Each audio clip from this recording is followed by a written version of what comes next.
I just got done getting the oil all ready. We're going to make some fried chicken today. I was busy all day out in the garden and I needed something quick and easy and flavorful. So what I do to get the oil ready is I like to do a 1-to-3 ratio for olive oil to grapeseed oil.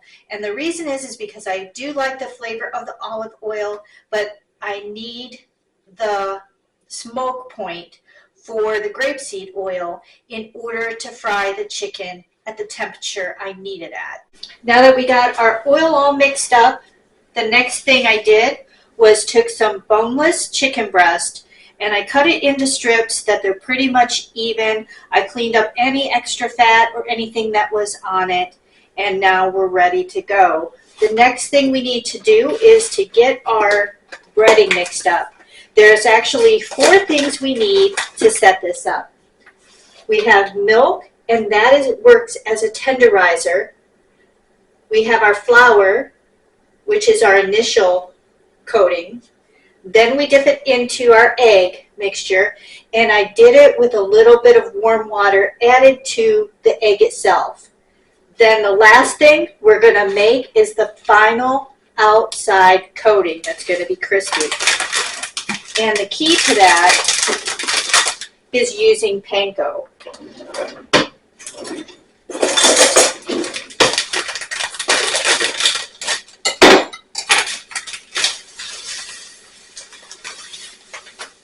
And I know for me, I end up using the whole box. If you want to be more accurate, you can always do half and then make another half so that you don't waste anything. Now the next thing I'm going to do is we're going to add in some dehydrated chopped onions. That's going to add a unique flavor to it. Then we're going to take, and when I cook, like I've told you over and over again, I don't necessarily worry about being so accurate or measuring. Just take the best spices that you absolutely love and just add them in. So I'm just taking a seasoning salt and just sprinkling some in. Then I want to add a little bit of a smoky flavor to this as well. So I'm going to add a little bit of cumin, but not too much. Just sprinkle it over. And there you go. That's enough. The last thing I want to add to this is some paprika, which will round out all these flavors really well, and it'll give it some beautiful color. Then we're going to mix this up. Be careful.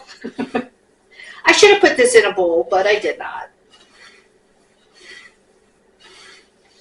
It smells excellent. All right, that looks good. Now we're going to start our assembly line. Now that we got everything ready though, I want to turn that oil on and get it hot.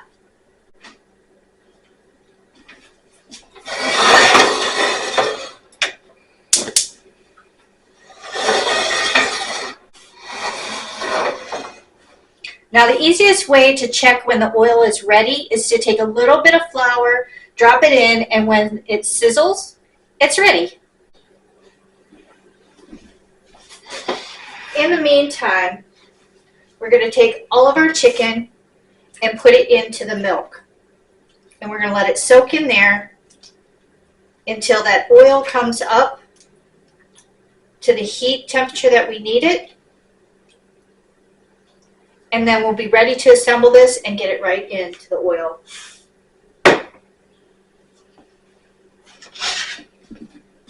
Let's check this oil and see where we're at. It's actually sizzling, so that's good. What we're going to do is just turn it down just a little bit, just so we can get the rest of this taken care of. Now, let's show you the assembly that we do. We're going to take each strip, put it into the flour, then we're going to put it into the egg, let it drip, then we're going to coat it with the mix that we did, and then set it aside.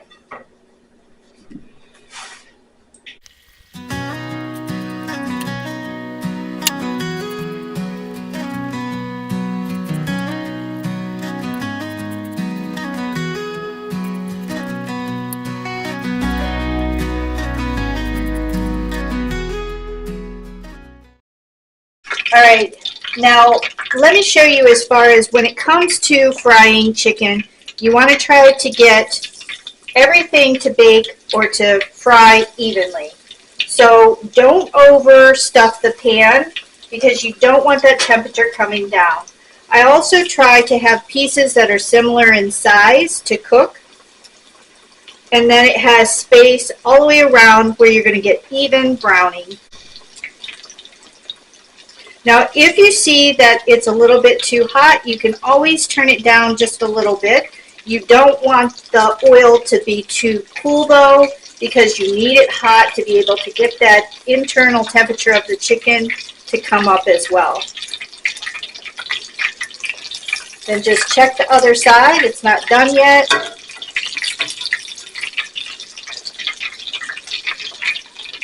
And for me, I want it to come up just a little bit, the temperature.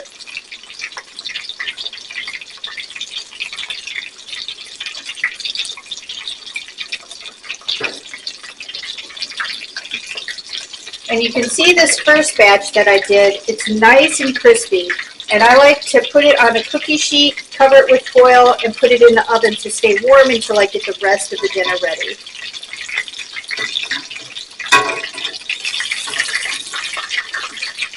You can see how this is browning now.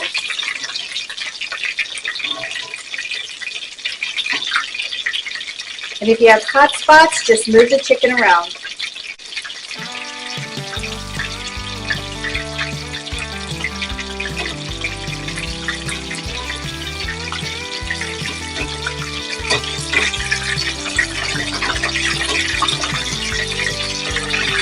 Now you can see you're starting to get the color that you want, but it's not quite done yet.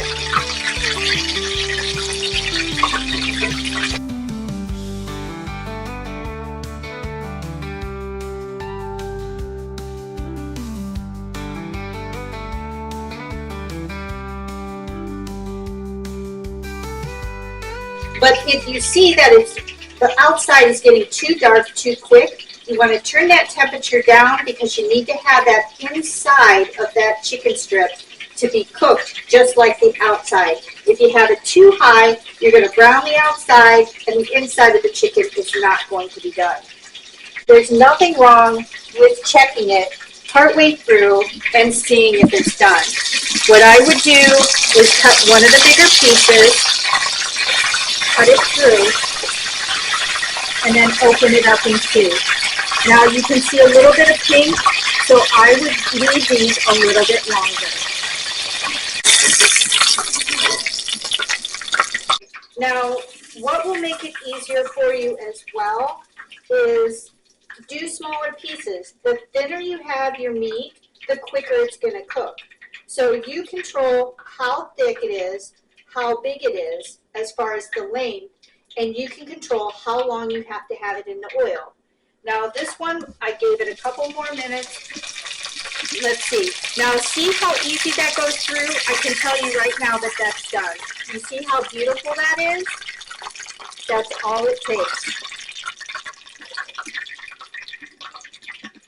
You can even, when you have it in here, if a knife goes right through it, the odds of it being done are pretty high, because when it's nice and tender, that usually means that it's done. But you can take one of your bigger ones, check it, and it'll help you to see timing, and you want to look at the color and see the nice golden color that it has as well. All right, now the chicken is all done. I want to show you my favorite to use with this. I love the Carolina barbecue.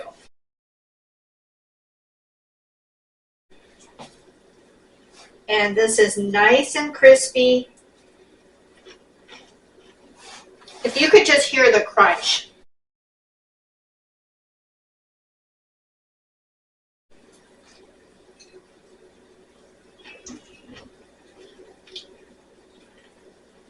It is really good.